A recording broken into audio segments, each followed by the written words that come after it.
శ్రీరామ జయం. ఓం గ్లౌం గం గణపతయే నమః. వరసిద్ధి వినాయక స్వామి వ్రతం ఉత్తమం గణనాథస్య వ్రతం సంపత్కరం శుభం భక్తాభీష్టప్రదం తస్మాత్ ధ్యాయేత్ తం విఘ్ననాయకం. పాశాంకుశధరం దేవం ధ్యాయేత్ సిద్ధి వినాయకం. ఇవి వరసిద్ధి వినాయక స్వామి వారి వ్రతంలో స్వామికి ప్రత్యేకంగా చెప్పబడినటువంటి ధ్యాన శ్లోకాలు. వరసిద్ధి వినాయక స్వామి వ్రతం స్కాంద పురాణంలో ఉంది. పురాణంలో ఉండే కథనాన్ని మనం గమనించినట్లయితే వ్రత ఆచరణ 21 అనే సంఖ్యతో ముడిపడి ఉంటుంది. రెండవది, ప్రదోష సమయంలో చంద్రుడిని చూడకూడదు అనే నియమంతో ముడిపడి ఉంటుంది.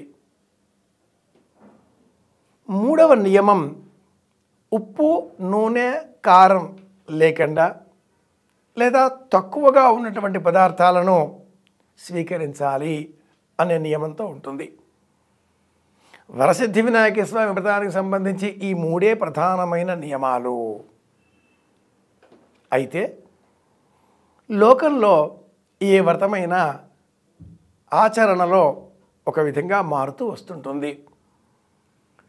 స్కాంద పురాణంలో ఈ వ్రత ఆచరణ విధానంలో వ్రతాన్ని ఒకే రోజు చేయాలి, వ్రతాన్ని సాయంత్రం వేళన చేయాలి, వ్రతాన్ని ఆచరించే సమయంలో చంద్ర దర్శనం చేయకుండా కథలు వినాలి. ఆ కథ కూడా చేతిలో అక్షింతలు పుచ్చుకొని శమంతకోపాఖ్యానాన్ని కథగా స్మరిస్తూ సింహ ప్రసేనమవధి సింహో జాంబవతాహతః సుకుమారకమారోది తవహ్యేష్యమంతకః. సంపూర్ణమైన ఈ వరసిద్ధి వినాయక స్వామి వ్రతానికి సంబంధించిన కథ అంతా ఈ ఒక్క శ్లోకంలో ఉంది. సత్రాజిత్తు తమ్ముడు ప్రసేనుడు శమంతకమణిని మెడలో ధరించి అడవికి వెళ్ళాడు. అతడిని చంపి సింహం ఆ మణిని తీసుకుని వెళుతూ ఉండగా జాంబవంతుడు ఆ సింహాన్ని సంహరించి ఆ మణిని తన కుమార్తెకు ఆడుకోవడానికి ఇచ్చాడు. మరొక పక్కన సత్రాజిత్తు వద్ద ఉండే ఈ శమంతక మణిని కృష్ణుడు పూర్వం అడిగి ఉన్నాడు. రాజులకు ఉపయోగకరమైనటువంటి ఇటువంటి విలువైన మణులు ప్రజలకు ఉపయోగకరంగా రాజుల వద్ద కాకుండా రాజ్యాధికారానికి సంబంధించిన కోశాగారంలో ఉండాలి, వ్యక్తుల వద్ద కాదు. సత్రాజిత్తు ఇవ్వలేదు, ఇప్పుడు మణి పోయింది, కృష్ణుడే అపహరించాడు అనే నీలాపనిందను కృష్ణుని పైన మోపాడు. పాలు పితుకుతూ పాల చెంబులో చంద్రుడు చూచిన కారణంగా నాకు ఈ నీలాపనిందలు వచ్చాయి అని గ్రహించిన కృష్ణుడు అడవికి వెళ్ళాడు. జాంబవంతుడితో యుద్ధం చేశాడు. మణి తెచ్చి సత్రాజిత్తుకు ఇచ్చాడు. జాంబవంతుడి కుమార్తె జాంబవతిని, సత్రాజిత్తు కుమార్తె సత్యభామను పరిణయమాడాడు. శమంతకోపాఖ్యానంలో మనం తెలుసుకోవలసిన అంశం ఏమిటి అంటే, అత్యాశ పనికిరాదు, నా వద్దే అంతా ఉండాలి అని కోరుకోకూడదు.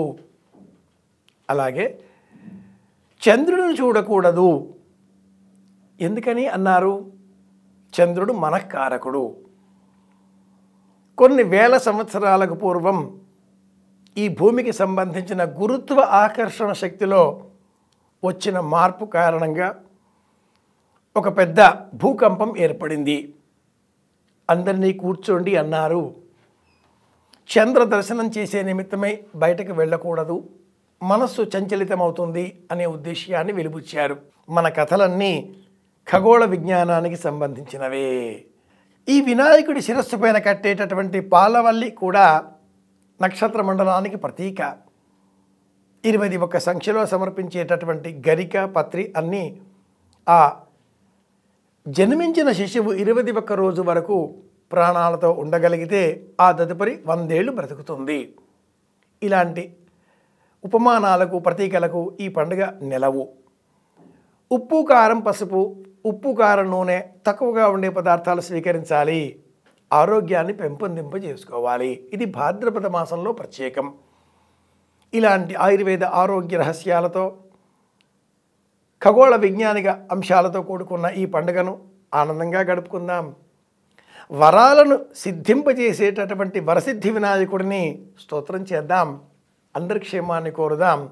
మళ్ళీ కలుసుకుందాం. శ్రీరామ జయం. ఓం గ్లౌం గం గణపతయే నమః.